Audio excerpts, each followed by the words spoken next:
இந்த நாளிலே உன்னை அவர் மறக்கவில்லை. நீ வெட்கப்பட்டு போக அவர் விடமாட்டார். அவர் உன்னை மறக்கவில்லை. உன் எல்லா காரியங்களும் அவருக்கு தெரியும்.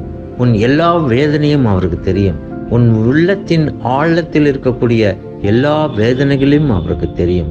உன்னுடைய தேவைகள் எல்லாம் அவருக்கு தெரியும். அது தாமதமாக அவருடைய உதவி வந்தாலும் தவறாமல் உனக்கு வந்து சேரும். பிரியமான சகோதரனே, சகோதரியே, ஒருவேளை அது ஏற்ற வேளையிலே வந்து சேராவிட்டாலும் கூட அது ஒரு பெரிய நன்மைக்காகவே என்று நீ பின்னால் தெரிந்து கொள்ளுவாய். பிரியமான சகோதரனே, சகோதரியே, உன் முழு இருதயத்தோடும் உன் முழு பலத்தோடும் உன் முழு ஆத்மாவோடும் என்னில் நீ அன்பு கூறுவாயாக. நீ என்னில் அன்பு கூறும்போது நான் உன்னில் அன்பு கூறுவேன். நீ என்னில் நிலைத்திருந்தால் நான் உன்னில் நிலைத்திருப்பேன்.